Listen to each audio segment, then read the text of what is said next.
Hey, welcome back to Penumbra Overture. Oh, we're right at the beginning of the game. Let's load where we're supposed to be. I loaded this up before just to see if it actually saved where we left off. It did not. It started us from here, which is a good thing because I actually missed out on a couple of things here in Red Room, I guess you could call it. Primarily the bookshelf.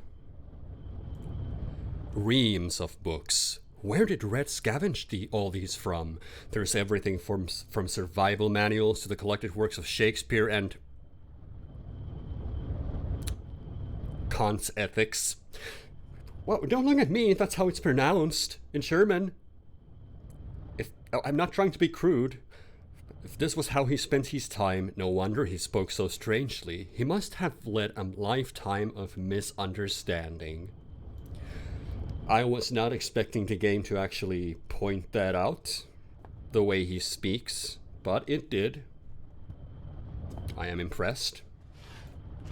Secondly, I omitted this note.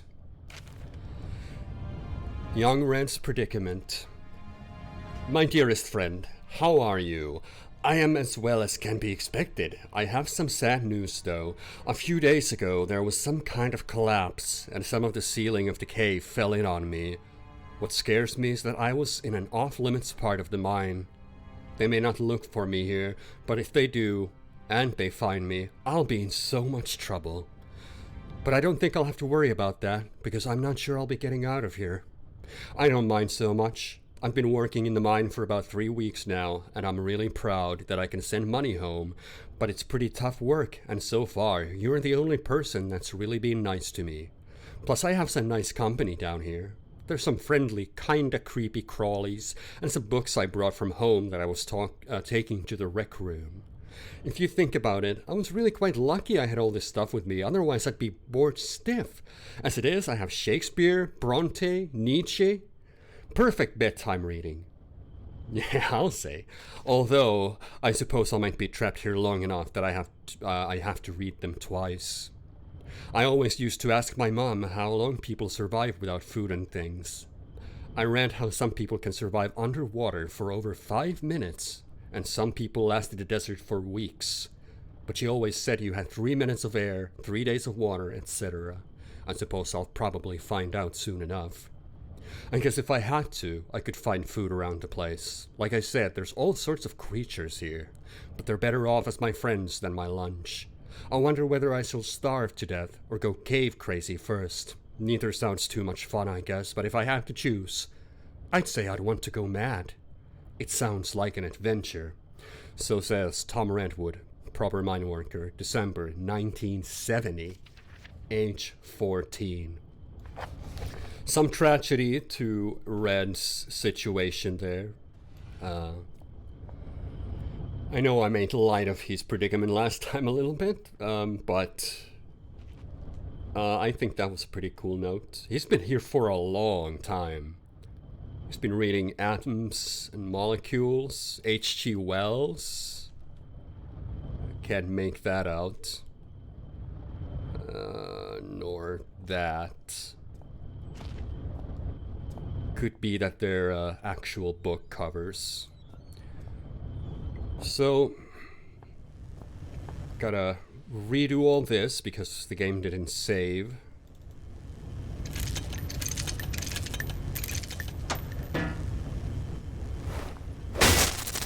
Break the power the way Red likes it.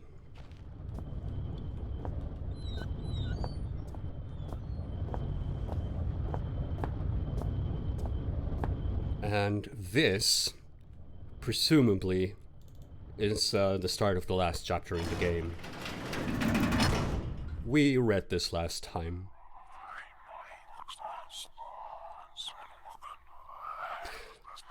But I wonder about the part where Philip says he would trade places with Red at any given time. Maybe he feels guilty about what he did. Who knows? Anyway, here we are. A note. Welcome to the shelter. Established 1973, elevated cast 4, chief staff 6, lower cast 39, temporary 8, total population 57. They have some hierarchy going on here. So it's a little ominous. Key members: Chief Overseer Wilbur Frisk, 80 to present, Brent Stafferson, 73 to 80. Chief Chemist Neil Oswald, Trey Retinesque, RIP 91. Construction Unit Pierre Petit. Chief Xeno Officer, TBA, Richard Archbrook, RIP 92. Excavation Unit, TBA. Technology Unit, Darren Correa, Rod Smith. A lot of names here to remember. Away Team MIA. Isn't that always the case? It's in the name. Head Chef, Benito Carlo. Chief Translator, Howard Lafresque. Last updated, September 18th, 2000. Please have your identity documents ready. Alright, I guess we're going down into the shelter. And like I said, I'm assuming this is gonna be the last stretch of the game.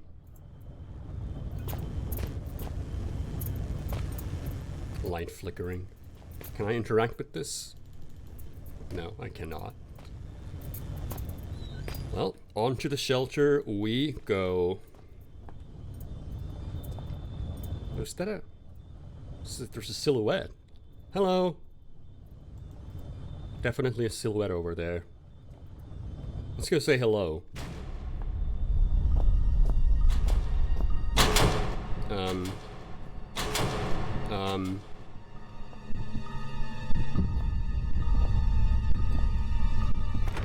Locked. Locked. Oh.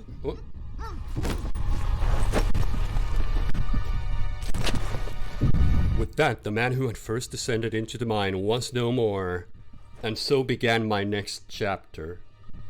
Wait, what? To be Are you serious? I cut off the game there, right before the end last time. If I went another 5 minutes, that would have been it?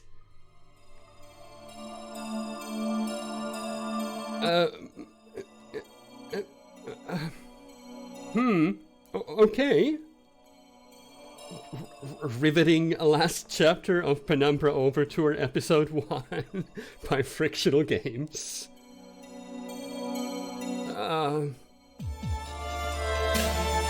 I guess that's what happens when you don't know what's gonna happen in advance.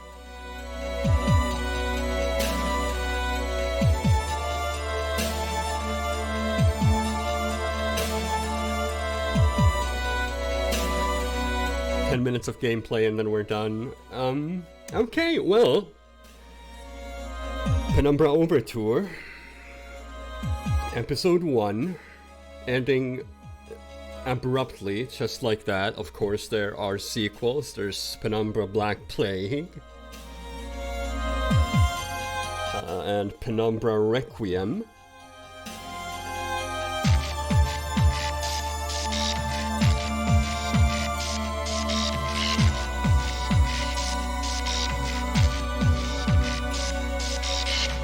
I wonder if that website still exists.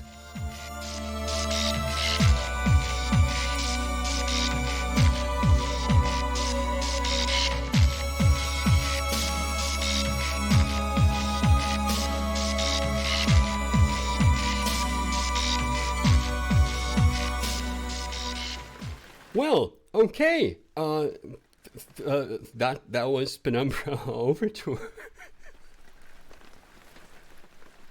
It's a little bit jarring to start streaming, expecting more things to happen, and then the game's over.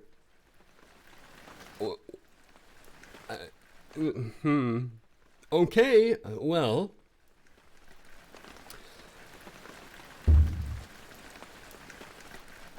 We don't have to listen to the pitter patter. Let's go back to the ship to have some music going while we discuss what we just went through.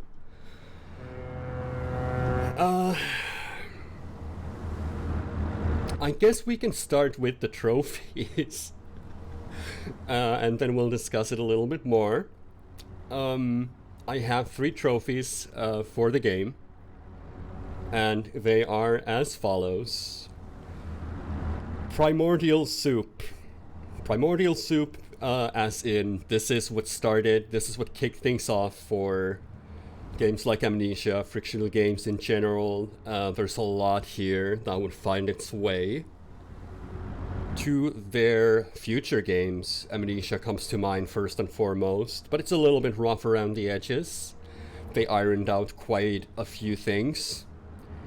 But it's humble beginnings, what can I say? Second award, Cliffhanger. Well, I knew this was coming, so I prepared it in advance. I knew because I'd read up on Wikipedia that there are sequels and they do take place with the same characters, so I knew it would be a cliffhanger. I can't be too angry about that, seeing how we will eventually figure out what happens with Philip, I guess. We'll just have to find out when we get there. And the final trophy, so many sacks! So many sacks! How could there be so many sacks?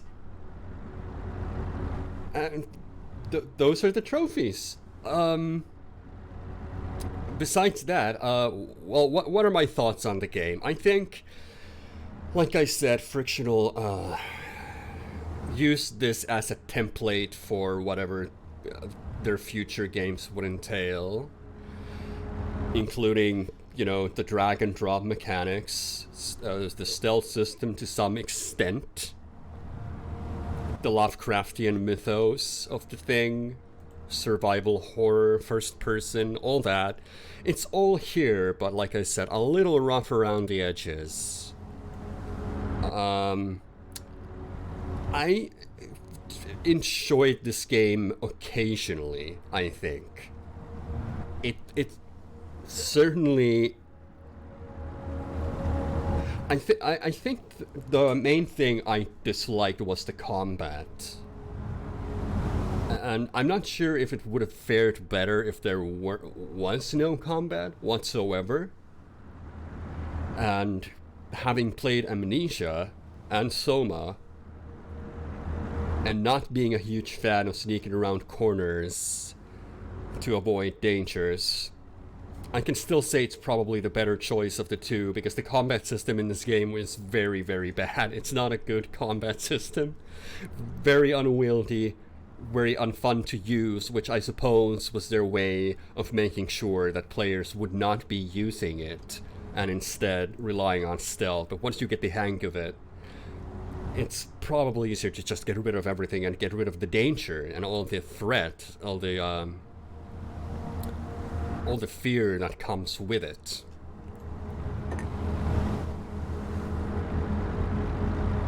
I think graphically it's still okay. The unfortunate fact of the matter is you spent a lot of time in caves, in similar sort of corridors. A lot of the game takes place in corridors, which is not that much fun. The physics engine is pretty convenient. Oh, you have arrived. Hello, Maro. Well, we just finished the game. It took us all 5 minutes to wrap it up. Just discussing the game now, how it holds up to this day, and I think it's okay. It's okay. It's okay. I don't think it was scary at any point. I'm desensitized to horror, but I do enjoy eldritch horror. I do love Lovecraftian horror, so I did enjoy the game to some extent. Some of the dialogue is a bit jarring. I think Philip's personality leaves a lot to be desired. How Red's fate, as tragic as it was, ultimately... man, I don't know. It feels as if Philip's reaction to that was a little weird. He knew him for all of 2 hours, only spoke to him on a one-way radio or listened to him speak, ultimately burning him alive. then feeling very bad about it, which is understandable. And maybe, just maybe, it's about being the last survivor and killing the last person alive. That makes him feel so bad about it. I mean, you can rationalize it any way you want, but I just felt it's a little bit weird. The dramatization was not... it's not top notch. There were moments of greatness in this, I think. Mostly coming from reading documents, learning about the mysteries of the game. Let's just load up that last save and see what kind of notes we accumulated, because we know this was a World War II bunker with aliens, probably, or some Lovecraftian horrors, and we had a Xenon group here trying to figure out what it was. We had Red, we had chemists, we had explorers, we had allusions to probably drug-induced hallucinations, as well as Inuit mythology, which was surprisingly accurate, as I read up on it on Wikipedia. But I guess what really... the one thing that I do not like is that it left more questions. It just gave you more questions. It didn't really give you a lot of answers. And I guess the future installments are gonna cover them. I hope. But I was really hoping to see some kind of resolution, maybe some sort of allusion to what the tour guide and all the animistic things refer to. Oh yes, there are 2 more Penumbra games. We did talk about that a while ago. So we will be covering those as well eventually. The next one is Black Plague, and I'm hoping it will give us more answers. But it's still... I'm not a fan of cliffhanger endings in general. I guess in an episodic game like this, it makes more sense. Since we will be getting those answers eventually. But nothing on the tour guide, nothing on the hallucinations, nothing on our dad. We learned about Red, how he's been here since age 14, reading up on philosophy, all these books, and that's why he spoke weird. I guess ultimately Red was the most intriguing character of the game. Philip is kind of a blank slate. He doesn't really have a personality so much as these little observations. And his reactions to things were a little jarring. But ultimately, not a bad game. Not a bad game by any means. Just... I guess tech demo would be a good way of describing this, to some extent. There was an actual Penumbra tech demo before this game, but this really feels like they wanted to show off their HPL engine more than anything, I would say. So many sacks! So many sacks! Sacks! For days, for months, for years maybe. Sacks. I'm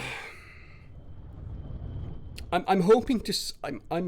I do want to see where this goes, because there's enough intrigue here to make me want to play the sequel. And hopefully it has polished some of these mechanics, primarily the combat system, maybe eliminate that altogether, which luckily they did for their later games, which were far better than this. But even though I've been critical of this at times and made light of it, I think it's a pretty impressive game for 2006 standards in terms of first-person horror survival games.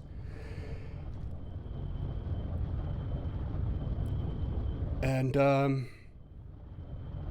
I'm not sure if I have anything else. We never used a broom. I'm sad that we never got to use the broom for anything. Maybe maybe we'll do some cleaning up in the future installments. Who knows? Um, what else? Puzzles. Puzzles were okay. I struggled with the one easy logic puzzle last time, but ultimately they were okay. Not a lot of moon logic there.